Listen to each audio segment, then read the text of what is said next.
Now, well, you didn't come to North Carolina to play Sean's silly card games, correct? Right. So, were you successful? Yes. Yes. Why were you successful? Because we listened to what the other people had Hmm. and put it in our context of our own. When we followed it.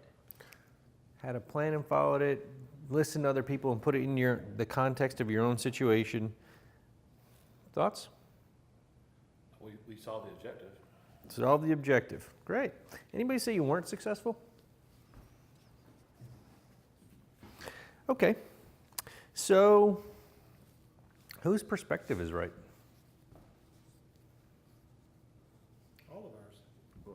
Hmm. Because it's our perspective. Ooh, man. Your perspectives are right. Our perspectives all contributed to the success of they all were a different piece to Huh. achieving Achieving the what? desired outcome. The desired outcome. But what does perspective have to do with parenting? You just said everybody's perspective is right. They believe it is. Who's they? You said it. Each person believes their own perspective. Or Just has like the their own witness statement. perspective. Well, no, so like what you were talking about when we were doing the recap exercise, when I said when I get really mad, I take a step back, and what I'm doing is putting this in perspective. Like, I'm super angry at, usually it's the dog for peeing on the floor, but and then Fair. and then like I'm really mad, and I step back and say, come on, it's the dog that, peed on the floor, and it's not, or one of the kids hitting his brother on the butt, like, stop doing that, I've told you 50 times, stop hitting him on the butt, and then you take a step back and you're like, all right, let's put this in the grand scheme of things, and it's not, and then. So may I continue this dialogue with you for just a second? Mm-hmm. In relation to yesterday's stick exercise, Mm-hmm. Lance was trying to share his perspective, and you immediately jumped in and was like, honestly, that's not right. Yeah. And you were so quick. So what you're saying is everybody has their individual perspective, but when he tried to share his, That, I fully agree with that. feel agree With what you're saying about how I shut him down. In our lives, when Lance says he's an inventory manager, Lance is in charge of $200 million. Yeah. He works a lot. Yep. He's gone. Yep. By design, the way our relationship works is I pretty much handle everything with the kids and Yep. do everything. Uh-huh. Like, discipline, I'm good cop, bad cop. Yep. So, yeah, I do tend to just say, listen, stop. You're working a lot. I feel like I make probably 90% of the decisions. Mm-hmm. That's just, I imagine it's hard. is it good? I don't know if it's good, but that's the way it's been Mm-hmm. done. So, yeah, I agree that I did that. I probably shouldn't, but. So where I'm going though with this is you guys have 23 years together. You often probably know his perspective, confidently. It's like, I know what he's going to show up with. 24 years of togetherness. Awesome. You probably know each other's perspective. However, do you have the same perspective? No. And oftentimes we get ourselves in trouble by trying to make the other person understand our perspective or let them know my perspective's the right perspective. And it's one of those other things that makes humans great. 24 years of marriage, it's awesome. But we all have our own individual experiences. Whether you're a man, whether you're a woman, whether you're a person of color, whether you're a nationality, whether you're American, whether you're not, everything that happens to you in any given moment in life shapes your perspective, which gives you a unique perspective, which is awesome. And so it shows up in parents with each other, but it also shows up with our kids. So let's pretend little William misses curfew. What's your perspective? I know I'm pretending here, right? What's your my perspective is that he's wrong. He shouldn't have missed it. All right, he's wrong. He shouldn't have missed it. We got little miss 200 miles an hour over here. You're gonna what was it? I'm not doing my math homework, so I'm gonna end up in prison. Your perspective. You just start going. I was trying to leave that off, but yeah, the idea is Our perspective, he misses curfew, all of it, he's up to no good. He's gonna get in trouble. He's probably doing drugs. He's gonna get arrested. Then he's not gonna go to school. Then he's not gonna get to college. Then he's gonna live in my basement forever. Then he's gonna end up dead as a 30. I mean, we just go. It's not uncommon. We just go because we have our perspective. So, and just to set the record straight, I'm not the one who actually said they're gonna end up bringing my son. Right. Inserted that. Yeah. Because, oh my God, He's- mother's escalating this too. Which is a fair comment on his point. Absolutely. But what's William's perspective when he misses curfew? He was just having fun, he forgot probably, it's no big deal. Yeah, He doesn't think it's, I'm hanging out with my buddies. Like, what's the big deal? And from a emotional development position, he is absolutely right in the sense that he should be figuring out, where do I fit in the world outside of my family? Up to the point of 10, 11, you understand the world and how you relate to the world inside your family unit. Once you get into that 10, 11, 12, you're starting to expand your world. How do I fit in this great big world without my family?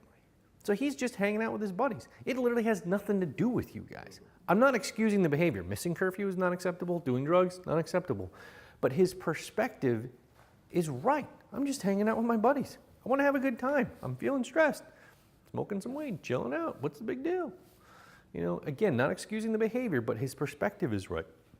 And so where we get in trouble is we come in and lecture our kids. My perspective, Junior, is the only perspective, and it's the right perspective. You got to be careful. And so as parents, sometimes you're sucked in it. Junior's pushing your buttons. Let's say Junior's pushing your buttons, and all you got is the top of the rooster comb. And you're standing back and like, whoa, look, there's a whole cruise ship here. There's a whole big kind of world going on right now. Now, how do you interact? That's pretty accurate right there. But how do you interact? How do you, when she's sucked in at the top of the rooster comb and you're like, sweetie, there's a big, what do you do? What do you tangibly do? Sometimes sometimes we go, hey, you know, you're reacting at about a 10 here, and you only need to be reacting at about a 3. Sure. Step back and chill out. Is that literally how you say it? Yeah. How does that feel? It's a little aggravating, but Yeah. but I get it because I was the one who kind of told it. She was the one that I came up brought it with into the kids. My guys, dial it back. You Mm-hmm. know, you're at a 10. We got that didn't call for that type of behavior. You know, Yeah. that type of blow up. Why is this so big to you? Just calm down. Right. Just calm down. It is such a dismissive, because at that point you're dismissing her experience. Just calm down. It's not that big a deal. Sweetie, chill. No, Just chill out. But can I Yeah, speak please. in here? I feel like it was effective because you're saying, yes, I believe that you have a right to be upset, but you don't have a right to be 10 upset. Just 3 or 4 is pretty good right now. Why? Why do you get to determine how upset I am? Why do Because- you get to because have that right? I'm part of the family unit. But you don't control me. And as your adolescent, I get to determine, when you take my phone, is that a big deal to me? Yeah. You don't get to determine how big a deal it is to me. It's me. So don't tell me how upset I can get. But I have a life view of this. I've been without a phone. Okay, so what And I you're know it's saying, not so what something I'm you do. hearing from you, Alan, right now is my perspective is the right perspective because I have 50 years of experience, kid, and you only have 16. So my perspective is the right one. And you got to be very careful because an adolescent is going to be like, Yeah. Dad, This is not. they didn't even have frickin' phones when you grew up. Like, you know? They did have phones. I know. But in your kid's head, they're thinking like, you grew up like talking through cans. Like they just, so you But got to this be is not- really careful. This is me in camp. I messed up as a parent. Okay? Camp. But this is not how it normally goes. Normally, it's like, how do our reactions normally Well, go? it actually it almost becomes humorous, and it diffuses everybody. 'cause Sure. It's like, you know, hey mom, you really kind of went off the chain over this. You're like a 10, and it really should be like a 3, because I'll be like, oh my God, I'm gonna go ape shit on you, and then everybody laughs. You know? So it does diffuse things, and our kids are like, what? What the hell is ape shit? So yeah, so a different way when you're standing looking at the cruise ship. I'm not saying you're wrong because you have a different perspective when she does. But rather than say, "Hey, chill out," what you can do is kind of like, "Hey, would you like the opportunity to kind of look at maybe even use the rooster at this point? Would you like the opportunity to kind of back up a little bit?" You give them the choice. Would you like to take this opportunity to calm down? And she may be like, "Nope, I got it."